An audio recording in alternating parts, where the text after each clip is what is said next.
ખેરાલુ તાલુકા અને શહેર કોંગ્રેસ સમિતિ દ્વારા જન આક્રોશ રેલીનું પૃથ્વી પ્લાઝા કોમ્પ્લેક્સ ખાતે આયોજન કરવામાં આવ્યું. કોંગ્રેસ સમિતિના પ્રમુખ અમિતભાઈ ચાવડા અને ગુજરાત સરકાર વિરોધ પક્ષના નેતા તુષારભાઈ ચૌધરી અને પ્રભારી સુહાનીસિંહ મેડમ ઉપસ્થિત રહ્યા.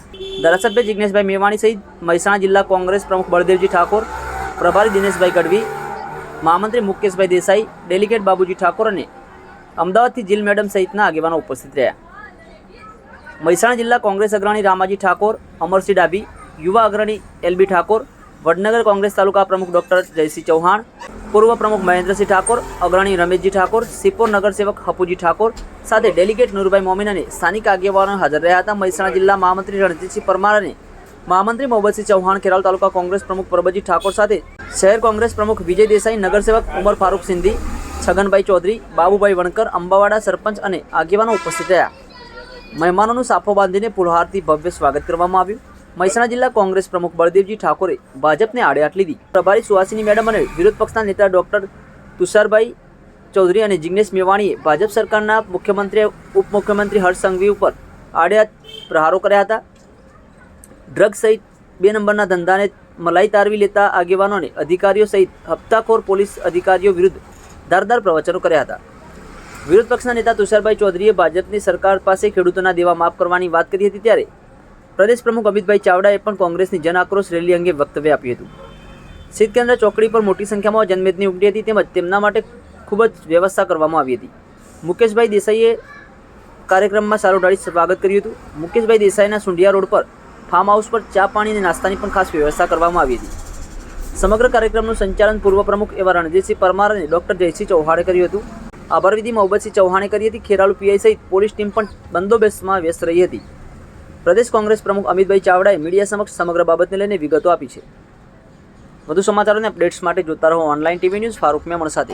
દલિતોને 100 ચોરસ વારનો પ્લોટ કેમ નથી આપતા ચોરના દીકરાઓ? ત્યારે આ રેલી સફળ થશે. તમારા ડેમમાં પાણી ભરાય ત્યારે રેલી સફળ થશે. તમારી ખોટી માપણીઓ રદ થાય ત્યારે રેલી સફળ થશે. ખેરાલુના એક ખેડૂતના, જેને જગતનો તાત કહીએ છીએ, એવા પ્રત્યેક ખેડૂતનું જ્યારે દેવું માફ થાય ત્યારે આ જન આક્રોશ રેલી સફળ થશે. હું ઈચ્છું છું કે સાચા અર્થમાં રેલી સફળ થાય. એના માટે ઈચ્છું છું કે તમે લોકો કમર કસી દો. અમે છીએ તમારી પડખે અને વ્યસન મુક્તિનું જે અભિયાન લઈને નીકળ્યા છીએ એ ઇન્સ્ટાગ્રામની એક દિવસની રીલ બનાવવા માટે નથી. સંઘવી સાહેબ, તમને તો તાવ આવી જવાનો છે, તાવ. હજી તો બેટિંગ શરૂ જ કરી છે. હજી તો પહેલી 7-8 ઓવર જ ગઈ છે. હજી તો ફોર્મમાં આવવા દો, મને ખીલવા દો.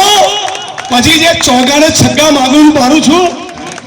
કાલે વિડીયો બનાવ્યો હતો ચૂંછા જેવો, કે ભલીવાર નતો, એટલે મેં કીધું એને જવાબ અહીંથી નથી આપવો. કાલ થોડીક મોટી સભા છે પાટણથી, એના માટે જરા ડિપોઝિટ કરી નાખ્યો છે ડોઝ. કાલ બહુ કૂટવાનો છું. કાલનો વિડીયો રમતો આવશે તમારી જોડે. કાલ ફૂલ બેટિંગના મૂડમાં છું. પણ તમને બી બધાને કહી દઉં, ડરો નહીં. રાહુલજીનો સંકલ્પ છે, ડરો મત.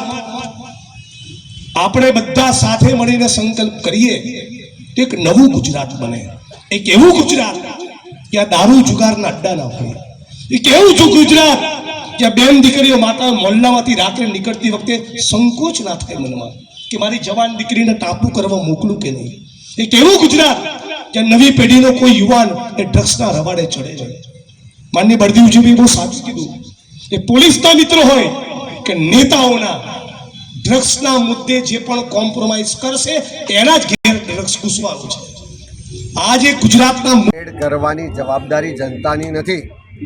જે પ્રજાના ટેક્સના પરસેવાના પૈસાથી ગાંધીનગરમાં બેઠેલા મુખ્યમંત્રી, ગાંધીનગરમાં બેઠેલા ગૃહમંત્રી પગાર લેતા હોય, જે પ્રજાના ટેક્સના પૈસાથી એક પોલીસ સ્ટેશનના પીએસઆઈ હોય, પીઆઈ હોય, એના ડેપ્યુટી ડીવાયએસપી હોય, એસપી હોય, બધા જ કક્ષાના અધિકારીઓ કર્મચારીઓ પગાર લેતા હોય, કાયદો વ્યવસ્થાની પરિસ્થિતિ જાળવવાની અને કાયદાનો કડક અમલ કરાવવાની જવાબદારી જેને પ્રજાએ સોંપી હોય, એ સત્તા પર બેઠેલા જો ગૃહમંત્રી કે મુખ્યમંત્રી જાતે નાદારી નોંધાવે કે અમે હપ્તા લઈએ છીએ, અમારાથી બુટલેગરોને નહીં રોકી શકાય, અમારી તાકાત અમારી ક્ષમતા નથી કે અમે ગુજરાતમાં દારૂ બંધ કરાવી શકીએ.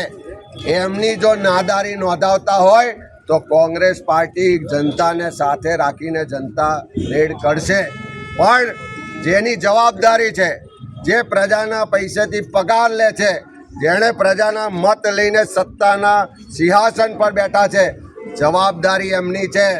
મારે ગૃહમંત્રીને મુખ્યમંત્રીને કહેવું છે કે જો તમારી પાસે માહિતી ના હોય તો અમે ગુજરાતની જનતા પાસેથી માહિતી તમને પહોંચાડીશું. જો તમારી આંખો પર હપ્તાના પટ્ટા બાંધેલા હોય, તમારા કાનમાં હપ્તાના લીધે અવાજ ના પહોંચતો હોય, તો આ ગુજરાતની પ્રજા તમારા કાન પણ ખોલશે, તમારી આંખો પરના પટ્ટા પણ ખોલીશું, અને આ જે હપ્તાના પટ્ટાઓ બધે બાંધ્યા છે એ પટ્ટાઓ પણ ઉતરી જશે.